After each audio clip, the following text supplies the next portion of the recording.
Bom, pessoal, esse é um dos painéis mais aguardados de todos os eventos. Vamos falar sobre os pilares de sustentabilidade dos projetos de infraestrutura.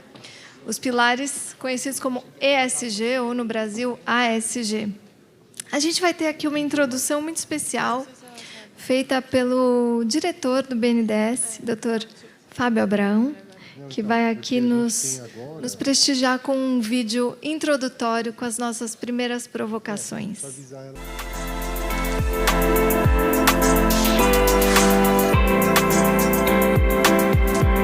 Bom dia a todos, uma grande satisfação fazer parte da abertura do evento do InfraCast. Acho que o tema ESG aplicado à infraestrutura é fundamental. E eu começo aqui a conversa concordando e afirmando que nós acreditamos fortemente que o Brasil pode sim se tornar uma potência global do meio ambiente, né, que é uma parte muito importante do espectro ESG. E como a gente pode transformar o Brasil numa potência global verde? Aqui no BNDES, nós iniciamos, como todos sabem, a fábrica de projetos. Nossa missão justamente vai da originação, estruturação, né, e o próprio leilão de oportunidade de investimento de infra, Brasil afora, sempre levando em consideração dois aspectos: o mercado investidor, de um lado, e do outro, os impactos nos stakeholders. E aí nós temos, como eu sempre digo, órgãos de controle, populações locais e assim por diante. Há cerca de quase 2 anos atrás, nós iniciamos uma outra frente de estruturação, um time especificamente dedicado à estruturação de ativos socioambientais. E hoje em dia nós temos um conjunto grande de times, e a nossa carteira, nós começamos com a carteira de ativos ambientais, que inclui parques, florestas nacionais, florestas estaduais e assim por diante, e hoje essa carteira ela é a maior do mundo. Nós temos algo em torno de 8,4 milhões de hectares. Isso é mais ou menos do tamanho da Áustria, e aí dentro a gente tem diferentes tipos de ativo. E a pergunta é: por que dentro do espectro de ativos socioambientais, o nosso primeiro passo em escala foram os ativos ambientais? O motivo claro para isso, primeiro, é uma questão de necessidade do país. Ou seja, as nossas flonas, nossas florestas estaduais, nossos parques, eles precisam ser melhor cuidados. Por outro lado, o Brasil tem um tamanho continental. Vocês podem imaginar, que é praticamente inviável se nós utilizarmos o modelo atual, que é um controle baseado em atividade, seja do orçamento dos estados, orçamento dos municípios, ou mesmo o orçamento da União. É virtualmente impossível controlar um continente, monitorar, avaliar. Então, qual que deve ser a resposta para isso? A resposta tem que ser uma unidade entre uma viabilidade econômica, de se monitorar, de se controlar, toda essa área. Do outro, essa viabilidade econômica ela está associada necessariamente à preservação ambiental. E em terceiro, isso está apoiado com os interesses das comunidades do entorno.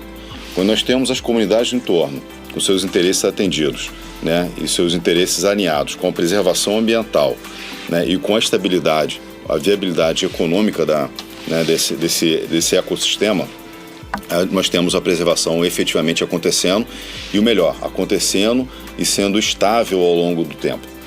Ou seja, não é algo que vai depender do orçamento daquele dia, daquele ano, do estado, do município ou mesmo da União. E é isso que nós buscamos. Então, o primeiro passo foi construir estruturações de ativos ambientais em que nós tivéssemos ao mesmo tempo o interesse da sociedade, e a viabilidade econômica da preservação propriamente dita. Agora, tem um segundo momento, e esse segundo momento ele tem muito a ver com esse passo do Brasil se tornar uma potência global, de preservação ambiental. E a conectar esses ativos, ativos ambientais, com os ativos de infraestrutura tradicionais. Então, às vezes nós temos uma estrada, é necessário que essa estrada esteja lá, é necessário que haja obra. Isso é importante do ponto de vista de economia, do ponto de vista de gerar empregos, do ponto de vista de alavancar o nosso país. Muitas vezes, essa estrada propriamente dito, ou o aeroporto, ou determinado porto, ele dentro da sua própria esfera daquele ativo, não vai ser capaz de mitigar todos os seus impactos. Por isso, é vantajoso o Brasil ter, dentro do seu portfólio, um conjunto de projetos de alta qualidade, e aí sim a gente fazer o casamento de uma coisa com a outra. Então, o segundo passo, já olhando o nosso posicionamento do ponto de vista de atração de capital internacional, é conectar esse conjunto de essas opções de ativos ambientais com as nossas opções de ativos de infraestrutura tradicional. Esse segundo passo é importante, que ele ocorra sem gerar um fardo a mais, né, uma obrigação a mais para quem opera e investe em ativos de infraestrutura tradicional. Eu não vou entrar em detalhes aqui, mas existem várias formas de uma coisa se falar com a outra, sem necessariamente obrigar, por exemplo, que um operador de aeroporto vire também um operador de parques, isso não é necessário, mas sim que aquele aeroporto, aquela rodovia, enfim, ela possa sim beneficiar, né, a preservação ambiental de determinada área, né, determinado parque ou floresta, né, e se beneficiar, portanto, dos impactos positivos desse ativo ambiental. Desdobramento disso. Além do Brasil se posicionar de uma maneira muito mais eficiente do ponto de vista de atração de capital internacional, aqueles empreendimentos de infraestrutura tradicional também passam a ser mais competitivos, porque eles passam a ter acesso a outras fontes de capital, seja de equity ou de dívida, mais baratos, porque tem um impacto positivo. Então isso é um efeito de retroalimentação. É isso que nós acreditamos. Tá? O primeiro passo já foi dado, vocês acompanharam o primeiro leilão que nós fizemos, que foi o do Parque de Foz do Iguaçu. É o maior leilão de ativo ambiental que o Brasil já fez. Na sequência tem vários outros, esse ano vai ser um ano bastante movimentado, né? Esse primeiro passo, ele vai fechar o ano de 2022 consolidado. O segundo passo, que é fazer a conexão do ativo de infraestrutura tradicional com o ativo ambiental, nós estamos numa evolução bastante intensa, do ponto de vista de análise financeira, de análise regulatória e jurídica. Nós acreditamos que muito em breve, né, talvez ainda esse ano, ou então no ano que vem, nós já tenhamos os primeiros casos. Ou seja, é assim que nós enxergamos o impacto ESG. Isso faz parte do nosso desenho de projeto, né? O modelo de estruturação baseado muito em bancabilidade, oferta, demanda, ou mesmo regulação, como eu já disse em outras oportunidades, é algo que na nossa cabeça está ultrapassado. Essa é uma fase importantíssima, mas isso tem que estar casado com a necessidade do mercado investidor e principalmente, né, com a gestão das expectativas dos stakeholders de uma maneira ampla, né? Sociedade civil, órgãos de controle e assim por diante. Então, quando nós unimos isso tudo, né, nós temos esse horizonte para caminhar e o BNDES está fazendo os seus máximos esforços para que a gente avance cada vez mais rapidamente. Eu queria mais uma vez agradecer a oportunidade de dividir esses pensamentos com vocês. Muito obrigado e tenham um excelente evento. A agenda ESG, de fato, tem tomado conta aí de todas as pautas. Enfim, ela é tão presente que tem muita gente que já fala em greenwashing, né, e outras tantas coisas. E esse é o painel, gente, que tem os maiores estudiosos desse tema. E os currículos são tão grandes que eu vou tomar a liberdade de não ler, porque, assim, sendo muito honesta, a gente tem aqui a formação na França, a formação no MIT, a formação na Alemanha. Todo mundo assim é mestre, doutor, pós-doutor, enfim, são os grandes, realmente, os grandes estudiosos, tanto no tema da infraestrutura, quanto no tema de tornar essa infraestrutura mais sustentável, que estão aqui hoje reunidos para debater esse grande assunto super moderno e vanguardista da infraestrutura. Eu vou passar a palavra para o nosso secretário Wesley, para que ele comece fazendo as suas ponderações a respeito do que o PPI vem fazendo para transformar os nossos projetos de infraestrutura em âmbito federal mais sustentáveis, seja do ponto de vista social, econômico-financeiro e também ambiental. Boa tarde a todos. Que delícia estar num evento presencial, né? É tanta videoconferência, que bom encontrar amigos aqui, ver a Natália Marcaça, que está lá, o querido amigo Bruno Gabriel Fajardo, craque, esse é craque. Querido Ramiro, Maurício, de Caxias do Sul, Mônica, muito bom, é uma delícia estar com vocês. Obrigado pelo convite. Eu fiquei ouvindo o último painel da manhã, quando eu cheguei, esse primeiro painel da tarde, e fico vendo as dificuldades de todos para tratar, para fazer negócios, para empreender junto com o governo, no lugar do governo.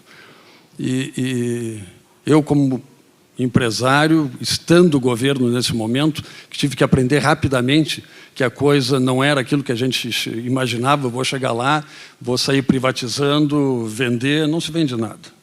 É muito difícil vender qualquer coisa. Concessão Legal. PPP, ótimo. PPP, para mim, é o grande futuro.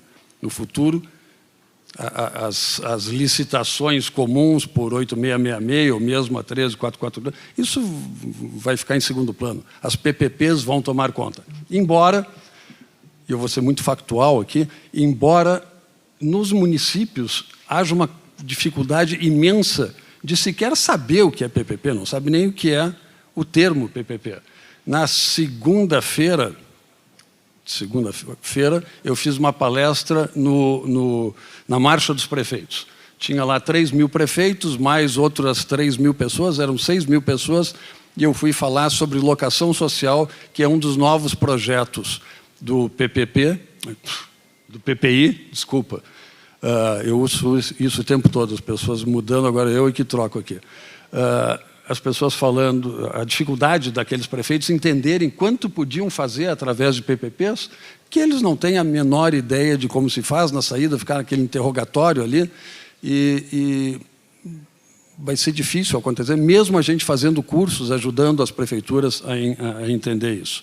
A locação social, aliás, já é um projeto, já é um programa muito ESG, porque ao invés da gente ocupar áreas imensas com o projeto Casa Verde Amarela, onde as pessoas moram a quilômetros e quilômetros do centro da cidade, tem que ficar usando ônibus para ir e voltar, perdendo horas de vida nesse transporte coletivo. A locação social vai fazer projetos em prédios dos governos estaduais, municipais ou federal. Recife é o primeiro grande projeto, Campo Grande é o segundo. No PPI nós fazemos tudo assim. Nós fazemos projetos pilotos que possam ser escaláveis depois. É assim com prisões, é assim com unidade socioeducativa, com creches, que são projetos lá onde se faz 40, 60 creches, para transformar isso depois num projeto nacional, onde a gente tem tempo, nesse projeto piloto, de fazer as correções. Nós temos agora, já desde o ano passado, dado uma atenção especial para o caráter ESG dos projetos, porque nós entendemos, assim como disse o Fábio Abraão, de que isto é um cartão de visita para o mundo. Não adianta mais a gente tapar o sol com a peneira. Ao mesmo tempo em que nós não podemos deixar com que determinados critérios exagerados ambientais impeçam empreendimentos que são vitais para o país. E desde pequenos, eu vou citar o caso aqui rápido, de um dos primeiros parques, né, Pedro Bruno, que a gente lançou, que a gente fez leilão, que foi Aparados da Serra, na fronteira do Rio Grande do Sul com Santa Catarina, onde tem os canyons, um lugar fantástico, maravilhoso, mas para chegar lá, do último ponto de asfalto até o parque, são 18 quilômetros de uma estrada horrível. Eu, quando era criança, ia até lá, fui até lá conhecer, é a mesma estrada, com as mesmas pedras, um horror.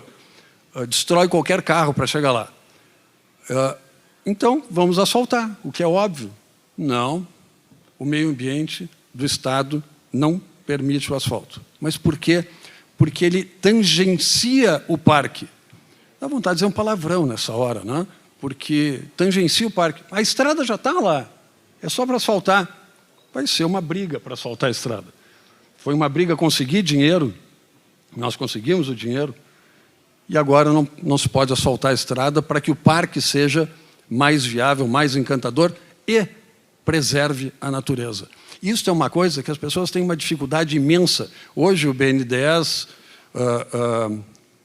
tem mais projetos do que nós, o BNDES tem 60 a 64 projetos na área de parques e florestas, e o grande objetivo disso é a preservação. Essas florestas que a gente está fazendo, as concessões, se ela ficar abandonada, ela vai ser destruída. Ao passo que, se tiver alguém cuidando, vai ser preservada. Fábio Abraão falou numa área aqui equivalente à Áustria. Tem uma área equivalente nova entrando no somatório que dá quase Santa Catarina. E eu só quero finalizar aqui fazendo uma propaganda rápida, né? Desde 2019, quando começou nossa participação no PPI, já foram 145 leilões realizados, com 838 bilhões de reais em investimentos e 150 bilhões em outorgas. Nós ainda temos 143 ativos em carteira, todo mês sai, a cada 3 meses entram novos ativos. Agora, na sexta-feira, sairão 2, né, quando nós teremos aqui o leilão de mais 2 programas de IP, de iluminação pública, de Cachoeiro de Itapemirim e Toledo, no Paraná, que é também um outro projeto que contribui tremendamente para o meio ambiente, porque troca todas aquelas lâmpadas de mercúrio, iodo, etc. e tal, por lâmpadas inteligentes. Esses novos projetos devem ter, entre outorgas e investimentos, atrair mais 350 bilhões de reais, e nós esperamos atingir R$1 trilhão entre investimento e outorgas agora no mês de julho. É a nossa meta. Quando a gente vai chegar, aliás, o Paulo Guedes disse, não fala 1 trilhão, porque ninguém acredita. Fala em vamos combinar 980, fica um número mais palatável. Mas não, é R$1 trilhão que nós vamos atingir até o fim do ano, vamos passar longe disso. Eu adoraria ficar falando um tempão aqui, mas encerro. Obrigado. E a gente também adoraria ficar o dia inteiro ouvindo, né, sobre projetos bem-sucedidos, porque, de fato, enfim, o governo federal, o PPI, tem muito a mostrar, né, muito a contar. Pedro, já que o secretário aqui, né, já deu aqui a bola já levantou a bola para você cortar, eu me lembro quando a gente estava conversando, realmente, né, sobre a importância de se trazer ESG na prática e como, apesar de a infraestrutura estar muito vinculada, eu e o Gabriel, a gente fala muito sobre isso, com impactos positivos que são gerados tanto nas esferas sociais, ambientais, enfim, e de governança, né, PPPs e concessões, ainda existe uma grande dificuldade de monetização de ativos. E essa é uma pauta que está aí na sua agenda, né, Pedro? Pedro, para quem não sabe, é superintendente do BNDES, tem aí coordenado um programa maravilhoso desde 2019, à frente dessa superintendência, né? Fala um pouquinho, Pedro. Bem, boa tarde a todos. Para mim é um grande prazer estar aqui, encontrando aqui vários amigos, vários clientes no banco, e para falar de uma agenda tão relevante, né? Então, assim, vou pegar o gancho aqui do Wesley, e não tem a carteira do BNDES, é tudo junto, cara. O importante é avançar com a carteira, né? E o PPI, de fato, é um grande parceiro, assim como o BID, enfim, né? Gabriel e com o governo de Minas. Mas eu queria, assim, fazer minha fala aqui, então eu vou dividir ela em 3 pontos. E é interessante até, assim, o tema do ASG, né? Ele é uma prioridade tão relevante para o banco que a gente passou por uma reestruturação recente agora. A gente agora é uma área de, né, parcerias em infraestrutura social e serviços ambientais. Então, a gente colocou 2 verticais, né, na área de parceria e estruturação, uma com foco em infraestrutura econômica e desinvestimentos, né, e aí contemplando privatizações também, e essa unidade agora que a gente já vinha, eu estava na área de governo, mas a gente já vinha fazendo alguns puxadinhos, né, e a agenda da infra social e ambiental, ela tem um potencial tão grande que a gente agora, né, organizou numa área específica. E o que está debaixo desse guarda-chuva? E é por aqui que eu organizo um pouco a minha fala. Saneamento e resíduos sólidos, né? Então, são setores aí, né? O saneamento, a gente com muito orgulho, a gente vive um momento mágico para o setor de saneamento no país, desde a aprovação, né, do novo marco, mas tem um potencial muito grande, né? Eu falo que assim, a gente já teve a primeira onda dos projetos de saneamento, a gente entra na segunda onda agora, então os aspectos de regionalização são super importantes, né? Então é uma grande prioridade para o banco, né, continuar avançando com essa agenda junto aos entes subnacionais, né? Resíduos sólidos é um setor novo, né, do ponto de vista de parceria, novo no intuito que há um grande potencial a ser desenvolvido, né, e há modelos a serem trabalhados. Então, a gente está começando agora o BNDES em resíduos, né, com um projeto que é bem emblemático. A gente fez o projeto de saneamento do Estado do Amapá, a concessão de saneamento, e agora a gente está começando um projeto de resíduos com os 16 municípios do Estado do Amapá, né? Então, também uma visão integrada aí do Estado, todos os municípios, mas talvez seja um modelo difícil de replicar, né, em outros entes, em outros estados. Mas é um piloto de resíduos e há um interesse do banco em avançar na agenda de resíduos, né? E aí eu entro nas PPPs e faço o gancho até com o Rogério, aí, que é um dos grandes craques aí, que é a parte de infrasocial, né? Então, as PPPs em saúde, educação e segurança pública. Aqui, para mim, é algo que a gente tem ainda, né, que destravar, né? Então, dou o exemplo de educação. A gente completa esse ano 10 anos, né, a primeira e única PPP em educação do país, que é de Belo Horizonte, né? Então, E de lá para cá, assim, né, tiveram várias tentativas de fazerem novos projetos que não avançaram, por diversas razões. Então, é um setor também que o banco está se dedicando, né, educação e saúde são setores aí que transformam o país. Então, nós, tendo o papel do Banco Nacional de Desenvolvimento, temos uma missão a cumprir, que é avançar com esse modelo. Conversa muito com a discussão do painel anterior, né, de toda a estrutura de garantias, enfim, para avançar com essa agenda, mas a gente vê também um grande potencial. E se você parar de forma muito simplista, né, para analisar um projeto, né, de PPP em educação e saúde, né, vamos falar de bata cinza, né, não envolvendo a parte, né, do serviço hospitalar, do serviço pedagógico. Nós estamos falando de uma grande, né, infraestrutura, né, um investimento em infraestrutura e facility, né? Então, isso conversa com vários outros setores da infraestrutura, né? Então, assim, há muito interesse, né? Há investidores que nos procuram e falam, cara, tem que ter projeto, né? Então, no final do dia, volta a história da fábrica de projetos, é colocar bons projetos a mercado, né? Então, eu vejo, né, um grande desafio, né? Nós estamos aqui, Ramiro estava aqui agora há pouco, o secretário Leonardo Bussato também, né? Os primeiros PPPs aí também que o BNDES está apoiando, né? Estruturando, né? De presídios, né, sistema prisional. Então, esperamos ter leilões bem-sucedidos, né, dessas PPPs esse ano. E para a saúde começamos um trabalho agora também, né, o Tiago também estava aqui de Recife, né, então com a Prefeitura de Recife, Prefeitura de Aracaju, queremos expandir essa agenda também para outros setores de Jaboatão também. Na área de atenção primária à saúde também há um grande espaço, né, sempre com essa lógica, né, trazer investimento privado para viabilizar a infraestrutura, melhorar o atendimento, né? Isso é o ASG na veia, né? Uma terceira vertical aqui são os parques e florestas, né? Então, é uma agenda que a gente está muito entusiasmado, né? Então, nós temos hoje, né, 54 projetos de parques na carteira do banco, para concessões para fins de visitação, né?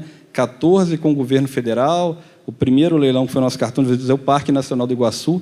Queremos ter, daqui a alguns anos, outros parques nacionais do Iguaçu por aí, né, que é um projeto que, né, 385 milhões de outorga num parque, né? Então, é algo que é um pouco, né, o potencial que nós temos. Nós somos considerados, né, o segundo país do mundo em termos de atrativos naturais. Então, como monetizar esses atrativos, né, como fazer deles âncoras para o desenvolvimento local, regional, né, o setor de turismo intensivo, emprego, né? A gente está vivendo um momento agora, né, o Wesley fez a menção dos eventos presenciais, né, esse pós-pandemia, né, várias pesquisas mostram que a gente mais quer ter esse contato com a natureza, né, ter essa experiência ao ar livre, né? Então, a gente vê um grande potencial para essa agenda. A gente pretende, esse ano ainda, fazer ao menos mais 10 leilões aqui na B3 de parques, né? Estamos aí com vários parques aí em vez de ter edital publicado. Ontem publicamos a consulta do Parque Nacional da Chapada dos Guimarães, né? O Parque Nacional de Jericoacoara também está em período de consulta aberta, vários parques estaduais. Então, assim, a gente vê um grande potencial para essa carteira. Qual que é o desafio aqui? É um mercado novo que está se criando, né? Então, também não posso levar... Eu teria condições hoje, né, a gente colocar mais projetos a mercado, mas temos uma preocupação também de não canibalizar os ativos, né? A gente tem visto aí o desafio, sobretudo no ano eleitoral, né, em relação ao próprio mercado, né, leilões. Aí a gente tem visto alguns leilões sendo remarcados aí, e para um setor que é novo, né, tem esse desafio de trazer novos atores. Então, há um trabalho intenso também, mas a gente vê um grande potencial, né? Para além dos parques para fins de visitação, a gente tem aqui a agenda de concessões florestais para fins de manejo, né? Ludmila, que está aqui, é a líder desse projeto. Então, a gente pretende também, esse ano, fazer as primeiras concessões, né, de manejo florestal apoiadas pelo BNDES, é uma parceria com o Serviço Florestal Brasileiro, né? Aqui, a gente já está trabalhando, né, numa extensão da carteira, então a gente brinca lá que é a geopolítica, né? Já estamos do tamanho da Áustria, daqui a pouco é o tamanho da Alemanha, e o potencial do Brasil é ir além, né? É ir além com essa agenda. E aí eu entro num tema que, para mim, é um tema de fronteira, e é um tema que eu tenho investido muita energia, né, e estimulado o time para estudar também, que é o tema do carbono, né, e dos pagamentos de serviços ambientais. Então, o banco até lançou, fecha na semana que vem, um chamamento ao mercado, né, e aí até reforça o convite aqui de consultorias, escritórios de advocacia, para a gente poder criar um arcabouço, né, jurídico, regulatório, institucional para as concessões, né, de carbono florestal e PSA no Brasil. Então, é um projeto em parceria com o Ministério do Meio Ambiente. A gente fecha, né, esse mapeamento de mercado e queremos avançar muito rápido, né, em fazer esses estudos e colocar os primeiros projetos piloto, né, de concessão né, de PSA e carbono florestal no Brasil, né? Então, enfim, esse está um tema muito em voga, né? Fala que o pré-sal do futuro, né, é o carbono, enfim. Temos que ter cuidado em falar isso. Acho que tem um mercado que é novo, ele tem um início ali que é meio faroeste, assim, né? Então, há várias frentes e várias iniciativas. A gente entende aqui um papel importante do BNDES também, né, junto com os parceiros do governo federal, em criar esse arcabouço, né? E, de fato, eu vejo um grande potencial desse mercado. E aí, só para fechar minha fala aqui, Isa, aí eu conecto isso com a infraestrutura tradicional, né? Porque assim, a gente está discutindo, e aí eu pego um gancho um pouco da fala do Fábio, como que eu combino, então, né, um projeto que ele vai trazer um impacto ambiental, uma duplicação de rodovia, né, mas que é necessário para o desenvolvimento? Como é que eu combino isso? Eu neutralizo até o impacto de rodovia, combinando com algum outro projeto, né?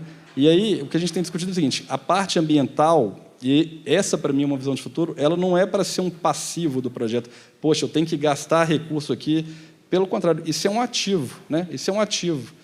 Então, até essas precificações em relação à temática do carbono, né, de fato, transforma áreas que talvez hoje, né, os governos veem como passivo em algo que tem um grande poder de monetização, né? E eu acho que é para esse caminho que a gente tem que avançar, num primeiro momento, dentro do mercado, né, voluntário de carbono, né, em âmbito país, mas nós temos tudo para ser, né, dentro até dessa perspectiva global, né, uma grande liderança da economia verde, né, inclusive, eventualmente, exportando os nossos créditos de carbono para países aí que têm um impacto maior, e isso combina, né, e isso hoje você tem já vários grandes fundos, né, internacionais que já tem lá dentro de suas diretrizes só entrar num projeto de infraestrutura que tenha, por exemplo, uma preocupação em neutralizar o impacto em termos de carbono daquele projeto. E se eu já vender a solução integrada, né, eu já tenho aqui os ativos ambientais, eu tenho os ativos, né, de infraestrutura, então eu já combino isso, né, e isso torna esse projeto mais atrativo. Às vezes eu vou acessar alguns bolsos que hoje a gente não acessa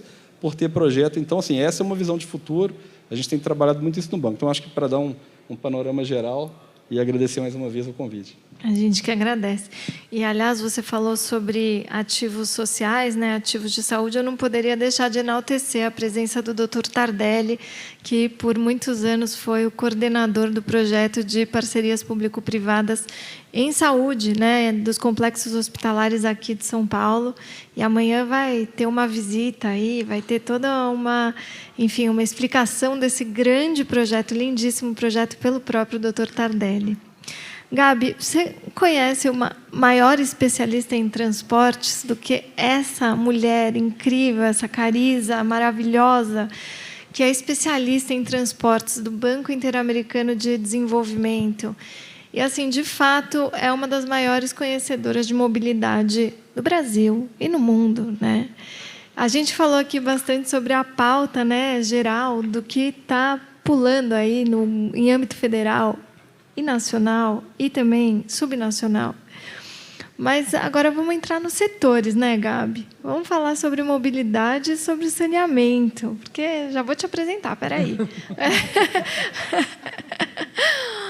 Doutora Carisa, que também tem um currículo, gente, gigantesco, né, Gá? É imenso, não dá para ler aqui, não. Não dá, porque todas as instituições mais reconhecidas do mundo, a doutora Carisa tem toda a formação nessas instituições.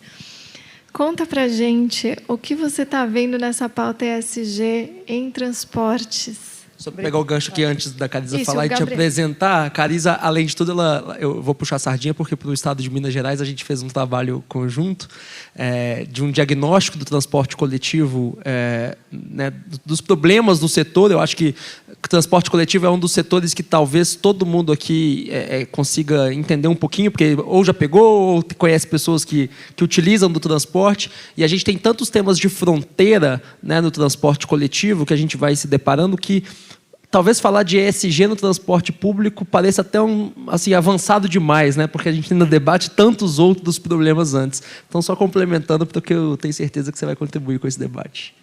Obrigada, gente. Eu acho que quem conhece a Isadora sabe que ela é bem exagerada. Então, essa é a primeira coisa. Então, você corta pela metade, divide por mais um tanto, e essa sou eu, humildemente, aqui, tentando passar um pouco a experiência. Eu acho que grande, sim, porque eu tenho 1,80 m, ainda uso salto, então, isso eu ainda aceito. Mas o resto, eu agradeço muito, Isa, e agradeço também ter a oportunidade também de falar um pouco da experiência, né? Eu acho que eu tenho a oportunidade de falar de trabalhar num banco que eu posso ser neutro, né? Eu posso falar um pouco da parte pública e da parte privada. Tenho um pouquinho de experiência também internacional, que eu acho que é interessante também trazer isso para o mercado. Eu tenho um pouco de receio de falar das experiências internacionais, porque quando a gente fala de ESG e de transporte, não existe fórmula única. Eu acho que essa é a primeira mensagem. Eu até falei com o Tokashi que eu falei que ia pegar metade da fala dele, porque não tem nada de monótono, não tem nada de tédio de ESG. É todo o contrário. E quando a gente fala de risco, e uma coisa que não tem monotonia nenhuma e não tem um caso padrão e único para tudo, a gente cai no nosso problema que todo vem discutindo. Matriz de risco. Quando você fala da parte de engenharia, você teve uma evolução e também tem vários estudiosos que falam. Quando você chega na parte a parte ambiental e social, ninguém quer falar e joga para o outro. A gente tem um problema, então, na nossa matriz de risco. Porque a questão de ESG, né, e a gente vem, meus colegas já falaram, o Pedro falou muito bem, do que o governo vem alcançando. Né, e alcançando em termos de uma regulação que a gente tem, ambiental, que é reconhecida no mundo inteiro. Uma questão social que a gente vem aprendendo também. Então, eu acho que eu queria falar um pouco do futuro e não do passado, porque eu acho que todo mundo vem falando, matriz de risco é um problema? É um problema. Matriz, você trabalhar com o social e o licenciamento é um problema. Como que a gente resolve isso? Tem muitos casos. E isso a gente está, de alguma forma, controlando e conhecendo, porque eu acho que é uma questão muito interessante do ESG, é você aprender a partir do momento que você vem fazendo. Então, eu acho que PPP houve essa evolução. Eu trabalho com PPP desde 99, eu acho que muitos de vocês aqui não eram nem nascidos nessa época, eu sempre falo isso. E eu vejo hoje um ciclo se fechando. A gente está discutindo garantias, que há 10 anos atrás, a gente começou esse diálogo. E eu queria passar o ESG agora para o futuro. Eu vejo o ESG como oportunidade, como negócio e competitividade. A questão do licenciamento ambiental, você tem todos os problemas, o Brasil é craque, burocracia demais, e a gente vem quebrando essas barreiras. Eu acho que os ministérios, hoje, veio evoluindo, principalmente do meio ambiente, para tratar esse caso e colocar cada ponto em uma caixinha. Meu colega da PPI falou muito bem, a gente tem projeto que a questão do desenvolvimento ela é mais importante do que a parte ambiental. E como é que a gente resolve isso? Ele não pode ser considerado com os mesmos padrões do que um projeto que tem uma outra característica. Eu acho que a gente já passou por essa evolução. Então, o que eu venho trazer aqui hoje é olhar a ESG como oportunidade de negócio. Para o setor privado, como é que eu me torno competitivo e atraio investimento internacional? Foi falado, a gente tem que passar pelas oportunidades que a gente tem em casa.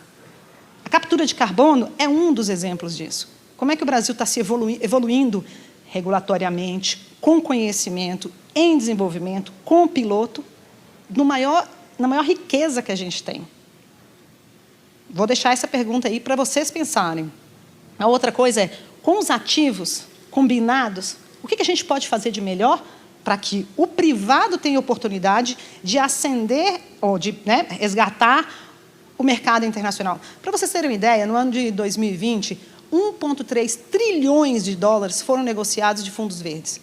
Desse valor, só 2% foi aplicado na América Latina. E a gente fala que a gente tem o maior ativo do mundo. Opa, a conta não fecha. Como é que a Europa consegue fazer e a gente não? A Europa tem a taxonomia verde já há mais de 10 anos. Alguém já ouviu falar da taxonomia verde do Brasil? Ou a taxonomia de mercado de carbono? E aí tem vários jargões, né? Eu falo sustentabilidade, a parte ambiental, cada um coloca o seu nome que quer, mas no final das contas é o quê? É gerenciar risco, impacto ambiental e social. E não esquecer do social. Ele é extremamente importante. O Elcio falou, a gente tem um problema de reassentar uma pessoa. Bem, se você planeja, que ele também falou, se você planeja, se você conversa com a comunidade, se você tem ela como parceiro, a probabilidade de dar errado é muito menor. Isso não é gerenciamento de risco? Isso aqui é ESG. Eu tenho a oportunidade também de fazer parte do InfraUma, e eu sou uma das mentoras do trabalho de ESG. E o que a gente escuta no grupo, tanto da parte pública quanto da parte privada, é você olhar a metade do copo cheio e a metade do copo vazio. Alguns vêm falando, eu tenho um problema de um indígena. Outros vêm, não, aquilo ali pode me trazer um bônus social. Já pensou nisso? Por que não utilizar esse como mercado? Então, a gente tem que fechar esse ciclo, como todos os meus colegas, né, desde o início falaram, nós estamos fechando um ciclo de aprendizado, mas já olhando o próximo ciclo que vem. Esse é o novo ouro que a gente, no país que a gente vive, tem oportunidade de usar. A gente tem técnica, a gente tem área, a gente tem oportunidade. Tem que explorar essa oportunidade, e isso não pode ser feito nos próximos 10 anos. Tem que ser feito nos últimos 5. Então, a gente já está atrasado. Falando nisso, o que o banco faz, então? Né? Eu trabalho no multilateral, há 10 anos, venho trabalhando, acho que quase todo mundo aqui, na parte pública. Agora eu passei para a parte privada, porque eu falei, alguma coisa está errada. Como é que a gente não consegue avançar nesses projetos que todo mundo fala que é lindo, né? Ah, ambiental é lindo, vou salvar uma árvore. Eu sou a pessoa mais cinza que vocês conhecem. Aquela pessoa, eu tenho uma colega de parte ambiental que eu falo o seguinte, eu vou passar uma estrada aqui, você só me fala qual lado que eu tenho que cortar. Isso foi sempre o meu jargão. Eu falo, eu vou passar e vou cortar. Agora não, eu falo, bem, se eu cortar essa árvore, o que isso me garante que eu vou conseguir esse investimento internacional? E como é que eu planto ela para trazer aquele fundo norueguês que está doido para colocar dinheiro aqui e não sabe como? A gente falou muito da fábrica de projetos. Ela é extremamente importante, é uma iniciativa que o BNDES já vem trabalhando há muito tempo. Falta uma pitada verde. Meu amigo aqui já está começando a trabalhar nisso. Por quê? Não só pelo projeto da parte estruturação, de projeto executivo, mas a parte do privado que vai ter que correr atrás do recurso para trazer para a gente. Que vai gerar economia, que vai gerar emprego, que vai gerar um montão de coisa. Então, eu falo um depoimento próprio, eu falo assim, eu fiquei mais verde, se existe isso. Mas por quê? Não só porque eu gosto da árvore, mas porque eu acho que é uma parte importante para o negócio. É como eu acho que a PPP, ela, como base, ela tem que ter um PPP verde, sim, porque ela traz capital. Tem vários exemplos. O BNDES começou com bônus verdes, você tem um bônus azul da Corsan, você tem o Chile, a Colômbia fazendo vários projetos de estruturação, de títulos temáticos, né? Eu não vou falar a cor, mas tem várias cores que você pode colocar. E o que é isso? É você ter indicadores corretos. A nossa matriz de risco não são indicadores? Poxa, a gente já não tem uma lei que a Natália falou de 2006? Por que não utilizar essa matriz que a gente já conhece, que a gente está trabalhando, para benefício de trazer melhores recursos e mais baratos? Isso existe? Existe. A 4G da Colômbia está fazendo isso. Por que São Paulo não está utilizando a mesma coisa? Parque tem. Por que as concessões de Santa Catarina ou do Rio Grande do Sul não estão usando os parques como proposta de trazer uma melhoria, uma maturidade do mercado para alcançar esses recursos? Nós estamos perdendo tempo, perdendo dinheiro. Então, o tema ESG ele é muito importante para ver o metade do copo cheio, principalmente na crise. Extremamente importante ter o diálogo público e privado. O banco ele trabalha tanto a parte pública e a parte privada, como eu comecei. Hoje eu estou na parte privada. E a gente está exatamente tentando resgatar o que o público vem fazendo e melhorar essa matriz para que o público inicie um edital já com esses gatilhos, porque é necessário. Porque depois o privado fala assim, o meu contrato não permite isso, então eu não posso fazer, que foi o que foi falado aqui do Marco Aurélio. Tem coisa que não dá para fazer porque não posso, porque vai ser mais caro, e eu ganhei a concessão com esse valor. Bem, por que a gente não começa a pensar nisso? As concessões de Santa Catarina, por exemplo, colocaram uma análise de acidentes. Isso é fenomenal para um social bonus. Vamos utilizar isso de forma muito mais proativa e pensando no futuro. Eu sou apaixonada pelo tema, como eu falei, eu era aquela pessoa que cortava a árvore falando do independente do sol do lado. Hoje eu já corto de uma forma diferente. Mas eu acho que isso é importante pensar. Eu acho que a PPI vem fazendo um trabalho fenomenal. Eles fizeram um trabalho até o Pedro, quando estava lá na área de óleo e gás, e está sendo uma referência internacional, muito importante, que é organizar a forma de pedir licenciamento para a área de óleo e gás. A nossa área azul, que é o nosso mar, ele é um potencial gigantesco. Nós temos um ativo gigantesco. Como é que exploramos isso em termos de pesca? E aí tem bônus verdes, tem várias. Se vocês entrarem na página do banco, vocês têm várias iniciativas, tem vários cursos. Tem um curso de PPP para municípios. Você tem um laboratório hoje que a gente fala dos títulos internacionais. Então vocês podem acessar a página do banco, que lá tem toda a literatura nacional e internacional. tem pouco tempo, eu falo demais, então desculpa passar do tempo, mas a Isa também tem meu contato, entre na página do banco, tem muita coisa, mas sempre a mensagem que eu quero deixar aqui é: ISG é oportunidade e não um problema, porque aí você pode avançar muito nessa pauta. Obrigada, Isa. Perfeito. É isso mesmo, gente. É a oportunidade, é a pauta do futuro. Vamos passar para saneamento, Sá? Olha, a Samantha também é dessas que faz curso no MIT, que tem formação na FIA, que tem formação na Alemanha, que tem formação nos Estados Unidos, no Brasil, enfim. E ela é uma das primeiras superintendentes mulheres da Sabesp, a Companhia de Saneamento de São Paulo, a maior da América Latina, e é responsável por fazer o relacionamento com os clientes, dentre outras tantas coisas. Assim como a Carisa falou, né, que ela é a coordenadora, ela é muito humilde, ela não usou essa palavra, ela é coordenadora da liderança setorial de ESG do InfraWomen Brasil. A Samantha também é uma das coordenadoras da liderança setorial de saneamento, né, do InfraWomen Brasil.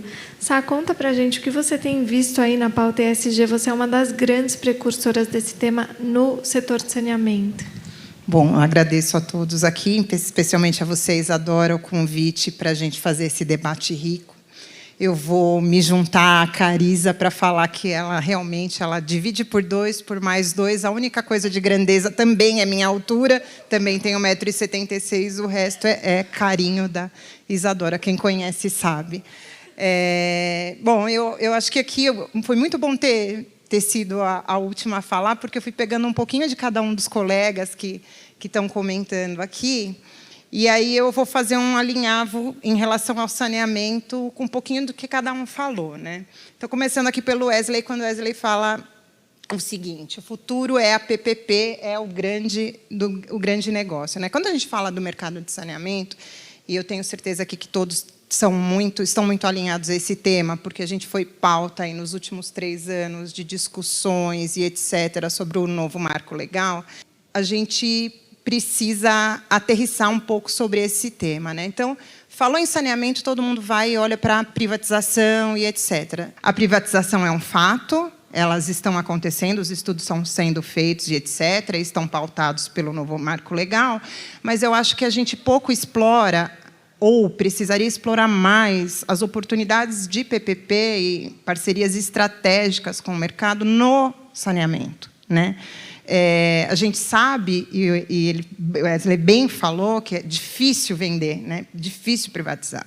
Mas fazer parceria não é tanto, e a gente pode fazer isso e botar velocidade no mercado, porque ele, né, demanda, ele urge. A gente tem 55 milhões de pessoas sem água, 100 e poucas mil ainda sem esgoto, enfim, milhões ainda sem esgoto, então a oportunidade é gigantesca. Bom, então, a gente tem um mercado grande, com uma oportunidade grande, com investimentos olhando para esse negócio, e a gente precisa olhar o ISD com bastante carinho nesse tema, porque quando você fala de saneamento, fica bastante confortável falar de ISD. Porque, se a gente for olhar o saneamento de fio a pavio, você vê o ISD na prática todos os dias. Todos os dias. Quando você fala de um serviço, uma entrega de uma água de qualidade, bem tratada, com todas as questões ambientais resguardadas, quando a gente fala de esgoto tratado, de rio despoluído, o novo Rio Pinheiros está aí comprovando isso. Quando a gente fala de cidadania, porque levando saneamento para as populações carentes, você está levando cidadania, então você está trabalhando o social e a governança é transversal a tudo isso, né? Então, fica muito fácil de trabalhar o ISD dentro do saneamento quando você mergulha no dia a dia daquilo que a gente faz hoje, eu estando na Sabesp. Além de coordenadora do InfraWomen e de estar na Sabesp há só 25 anos, eu também sou coordenadora nacional da qualidade no saneamento, gestão de qualidade no saneamento, na Associação Brasileira de Engenharia Sanitária e Ambiental. E lá, a gente criou, este ano, um indexador que se chama ISD Index do saneamento. E ele é muito interessante e vem a agregar um pouquinho de cada um aqui falou, um pouquinho do que o Pedro falou, enfim, de que todos nós falamos. Esse ano vai ser a primeira rodada. A gente está fazendo a formação das empresas de saneamento nesse tema, porque eu não tenho dúvida que ele é a oportunidade. A semana retrasada, eu vi que a CVM publicou uma resolução, se eu não me engano, a 59, que ela fala sobre o ISD e a correlação sobre as ODS do Pacto Global, que é justamente a base do ISD Index do saneamento de fio a pavio. Então, a gente pegou as ODS, pegou todos os indicadores de operação de saneamento, além de questões de diversidade, enfim, de todas as outras que permeiam esse tema, e construiu esse indicador, que pode potencializar e muito novos negócios e ser, efetivamente, a oportunidade. Eu concordo em gênero, número e grau. ISD é oportunidade de negócio. Resguardada todos os interesses que o diretor do BNDES, Fábio, falou aqui no começo, de todos os stakeholders. Afinal de contas, estamos no capitalismo dos stakeholders, ok? E aí, por fim, para a gente poder continuar debatendo aqui com a Isadora e com o Gabriel, a minha questão no saneamento, e aí já aproveitando que o Pedro está falando aqui, que está trabalhando e se debruçando muito sobre esse tema da questão do saneamento lá no BNDES, né? A gente vai atuar e vai crescer, aí, vai fazer, tem empresas que precisam de muito mais ajuda e muito rapidamente para atender a sociedade, mas ele é um mercado com bastante oportunidade que pode melhorar muito em todas as empresas, desde a primeira empresa, a melhor empresa do Brasil, até a mais carente empresa de saneamento do Brasil. E por que não fazer um olhar muito aprofundado para as parcerias estratégicas, os investimentos das parcerias estratégicas no mercado de saneamento, através de PPPs, em outros lugares, contratos de performance que são absolutamente interessantes, que trazem muitos resultados em curto espaço de tempo. Em curto espaço de tempo, a gente tem inúmeros cases dentro da própria Sabesp que falam sobre isso, redução de perdas, fortíssimo. O Novo Rio Pinheiros foi todinho pautado em contratos de performance, né? E aí, eu já saio com uma encomenda daqui que eu vou trabalhar isso. Como pautar, dentro dos contratos de performance, o viés ISD, garantindo o atendimento a esses indicadores, dentro da própria performance, garantindo que a árvore que tenha que ser cortada eventualmente seja a árvore certa.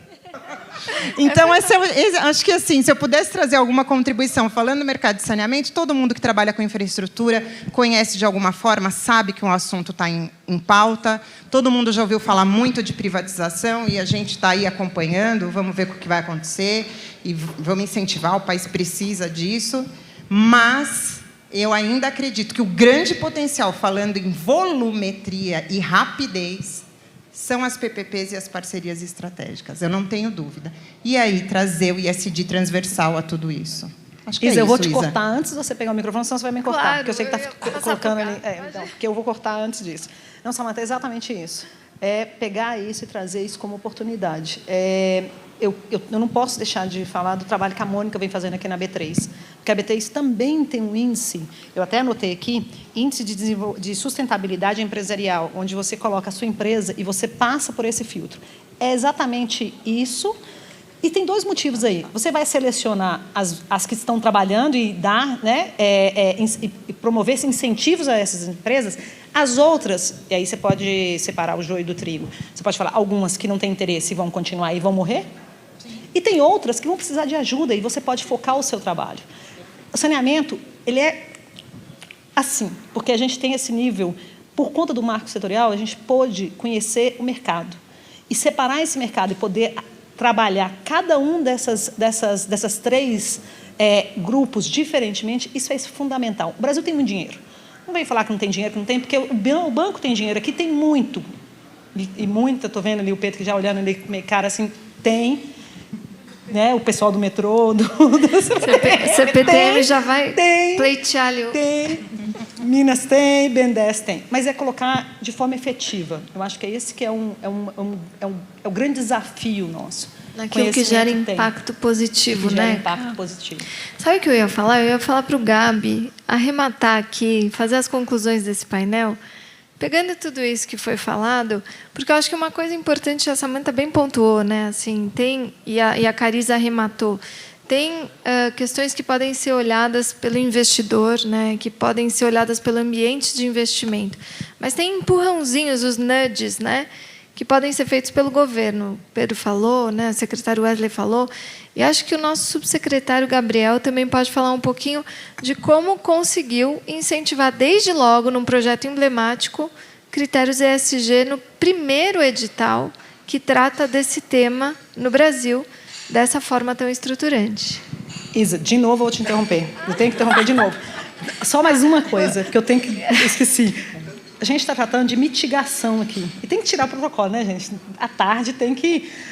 A gente está tratando, todo o que foi falado foi de mitigação. Ainda tem todo um trabalho de adaptação que o Brasil ainda está longe de vir. Então, os desastres naturais nós estamos vendo todos os anos. Isso também pode ser uma oportunidade. Não pelo desastre, mas pela mitigação. Principalmente pela iniciativa pública, para não gastar mais, e iniciativa privada, para ter mais consultoria. Então, tudo que a gente está falando aqui é bom deixar claro que é mitigação. Adaptação é uma outra conversa. Então, se você me chamar, eu passo o dia inteiro falando. Mas eu vou passar para o Gabriel, porque eu sou muito educada. Não, achei perfeitas as considerações. Eu ia só contar, né, brevemente algo que até eu tenho que dar todas as honras ao meu chefe, que está aqui, o secretário Fernando, que, de fato, foi uma concepção que surgiu do Fernando, e a gente implementou isso dentro de um projeto que já está na praça, que é o do Rodoanel Metropolitano. É um projeto que é justamente passar uma rodovia onde tem árvore, né? E a gente, dentro dessa ideia, o secretário pautou muito a ideia de que a gente precisava trazer o ESG para as obrigações contratuais, para estimular, e que a gente precisava precificar as obrigações de ESG, porque retórica é muito bonito, né? A gente falar que precisa de investir, mas a gente precisa colocar isso na conta do projeto.